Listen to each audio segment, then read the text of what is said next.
अस्सलाम वालेकुम। आज हम थर्मोस्टेट फंक्शन लेंगे और फीडबैक कंट्रोल मैकेनिज्म जो है डिस्कस करेंगे। ह्यूमन बीइंग के अंदर फीडबैक कंट्रोल किस तरह से काम करता है और इसमें थर्मोस्टेट का फंक्शन जो है ना वो क्या है। थर्मोस्टेट जो है वो किसी ऐसी चीज को, किसी ऐसे आले को जो है ना वो कहते हैं जो टेम्परेचर को एक सेट पॉइंट पे मेंटेन रखता है, जो उस सेट पॉइंट से ना टेम्परेचर को आगे जाने दे ना उससे पीछे जाने दे। तो ऐसी चीज को थर्मोस्टेट जो है वो कहेंगे। ह्यूमन बॉडी के अंदर थर्मोस्टेट का फंक्शन जो है हमारे ब्रेन के अंदर मौजूद एक छोटा सा पार्ट है जिसको हाइपोथैलेमस कहते हैं, वो थर्मोस्टेट का काम करता है।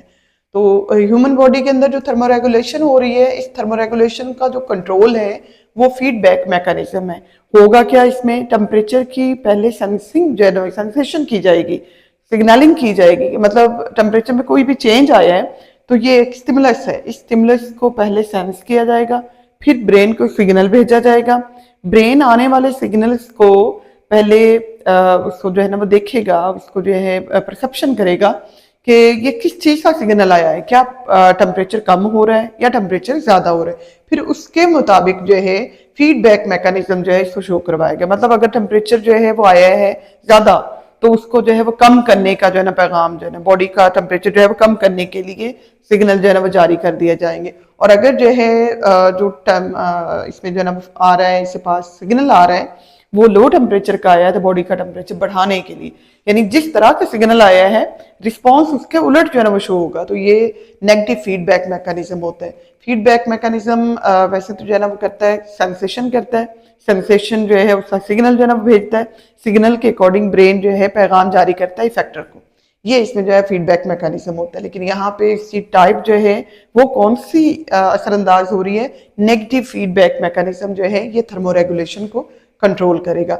अब थर्मोस्टेट हमने लिया है, कोई भी ऐसी चीज जो बॉडी टेम्परेचर को या किसी भी चीज के जो टेम्परेचर को जो है वो रेगुलेट करती है, सेट पॉइंट से ना आगे जाने देना ना पीछे आने देना, उसको थर्मोस्टेट कहेंगे। बॉडी के अंदर, ह्यूमन बॉडी के अंदर जो है हाइपोथैलेमस है, हाइपोथैलेमस है जो कि वर्किंग कर रहा है एज थर्मोस्टेट। ब्रेन का ये छोटा सा हिस्सा है, इसने सेट जो टेम्परेचर है उसको मेंटेन करना है। और ये टेम्परेचर की जो है वो सेटिंग है थर्मोस्टेट की, वो 36.1 डिग्री सी से लेकर 37.8 डिग्री सी, यानी मैक्सिमम जो है ना वो कितना 37.8 डिग्री सी और मिनिमम कितना 36.1 डिग्री सी। इससे ना नीचे जाने देना टेम्परेचर को, ना इससे ऊपर जाने, इस रेंज पे मेंटेन रखना है इसने। अच्छा, अब ये हम देखेंगे कि अगर एक्सटर्नल जो टेम्परेचर है उसमें टेम्परेचर हाई हो जाए तो क्या रिस्पॉन्स शो होता है ह्यूमन बॉडी के अंदर। अबव 37.8 डिग्री सी जो बॉडी के अंदर, हमारी स्किन के अंदर मौजूद थर्मोरिसेप्टर होते हैं, ये थर्मोरिसेप्टर जो है वो हीट की सेंसेशन के लिए रिसेप्टर्स होते हैं, हीट को सेंस करते हैं। तो ये कौन से वाले होंगे, हॉट और इसमें कह लें हाई टेम्परेचर की जो है थर्मोरिसेप्टर है। इन्होंने सेंस कर लिया कि जो बॉडी टेम्परेचर जो है वो 37 से 37.8 से भी ऊपर जो है वो जा रहा है। तो साथ ही जो हाइपोथैलेमस है वो क्या करता है, ये डिफरेंट मैकेनिज्म्स हैं जिनको एक्टिवेट करता है। सबसे पहले तो ये वैसोडाइलेशन करता है, ब्लड वेसल्स को बढ़ा देता है, ब्लड वेसल के अंदर ब्लड के फ्लो को बढ़ा देता है ताकि हीट डेसिपेट हो जाए, हीट ज़ाया हो जाए और जो बढ़ती हुई हीट है उसको कंट्रोल किया जा सके। सेकेंड मैकेनिज्म इसने क्या करना है, एक्टिवेशन कर देनी है स्वेट ग्लैंड से। स्वेट ग्लैंड पसीने के गुदूद बॉडी के अंदर मौजूद हैं लेकिन उनको एक्टिवेट कर दिया जाएगा। जब हाई टेम्परेचर का जो है पैगाम गया है हाइपोथैलेमस के पास तो उसने एक्टिवेट कर देना है स्वेट ग्लैंड्स को। और ये इफेक्टर है बेसिकली जो है ग्लैंड्स। तो स्वेट ग्लैंड एक्टिवेट हो जाएंगे, स्वेटिंग की प्रोडक्शन करेंगे, पसीना आएगा और पसीना जैसे जैसे खुश्क होता जाएगा वैसे वैसे इवेपोरेटिव कूलिंग जो है वो प्रोड्यूस होती है। और ये कूलिंग जो है वो क्या करती है, बॉडी का टेम्परेचर उसको सेट पॉइंट के दोबारा करीब जो है वो ले आती है। चलिए, अब इसी साथ हम लिखेंगे रिस्पॉन्स जो है वो लोअर टेम्परेचर के अंदर जो है ना रिस्पॉन्स जो है ना वो किस तरह से शो करती है ह्यूमन जो है ना बॉडी। सेट जो पॉइंट है थर्मोस्टेट का वो था, मिनिमम जो था 36.1 डिग्री सी है। इससे अगर लो टेम्परेचर जो है ना वो जा रहा है तो बॉडी के अंदर जो रिस्पॉन्स शो होते हैं वो भी तीन तरह के हैं।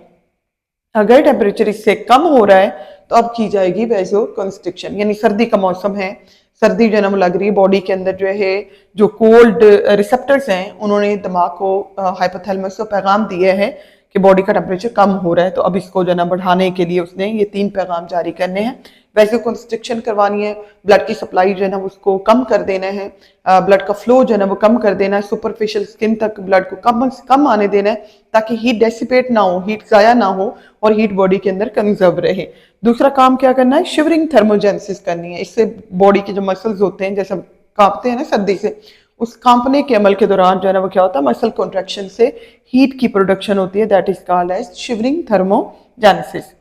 और नॉन शिवरिंग थर्मोजेनेसिस करवानी है, इसमें हार्मोन्स जो है ना वो ट्रिगर करते हैं, हार्मोनल एक्शन जो है ना वो शो होता है। लाइक इसमें अगर हम जो है ना वो लें तो थायराइड ग्लैंड जो है वो थायरोक्सिन हार्मोन बनाता है, और थायरोक्सिन हार्मोन क्या करता है, ये प्रोडक्शन जो है ना वो करता है, इसमें जो है ना मेटाबॉलिज्म का जो मैकेनिज्म होगा उसको स्पीड अप जो है ना वो कर देता है ताकि उससे हीट प्रोड्यूस हो और बॉडी का टेम्परेचर जो कम होने जा रहा था उसको कम ना होने दिया जाए, उसको स्टेबलाइज कर दिया जाए between 36.1 degree C and between 37.8 degree C.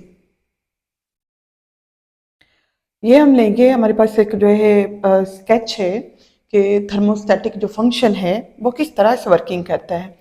ये हमारे पास सेट पॉइंट है हाइपोथैलेमस का between 36.1 degree C and 37.8 degree सी।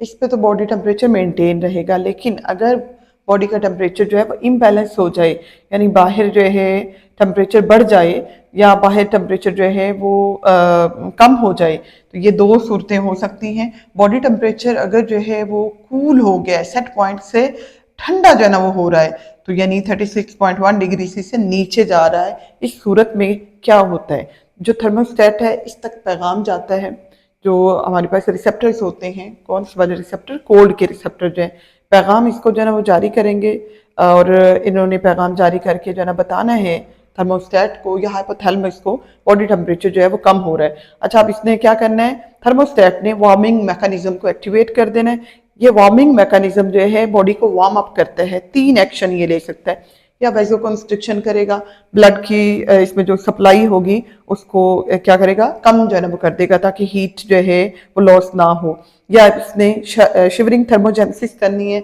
या फिर नॉन शिवरिंग थर्मोजेनेसिस करनी है। इनमें से जो भी तरीकाकार हीट की चाहे कंजर्वेशन हो या प्रोडक्शन हो, इससे क्या होगा, बॉडी का टेम्परेचर इंक्रीज होता है। जैसे ही बॉडी का टेम्परेचर इंक्रीज होकर सेट पॉइंट के करीब पहुंचता है तो थर्मोस्टेट क्या करता है, शट ऑफ कर देता है इस वार्मिंग मैकेनिज्म को। जबकि अगर ये इम्बैलेंस ऐसा हो कि बॉडी टेम्परेचर जो है वो इंक्रीज जो है ये हो रहा हो, तो इस सूरत में थर्मोस्टेट जो है वो एक्टिवेट कर देता है कूलिंग मैकेनिज्म को, यानी टेम्परेचर यहाँ बढ़ा था, इसने शुरू कर दिया कि क्या, उसको ठंडा करना शुरू कर दिया। बॉडी को ठंडा करने के लिए थर्मोस्टेट जो है ये कूलिंग मैकेनिज्म को एक्टिवेट करेगा।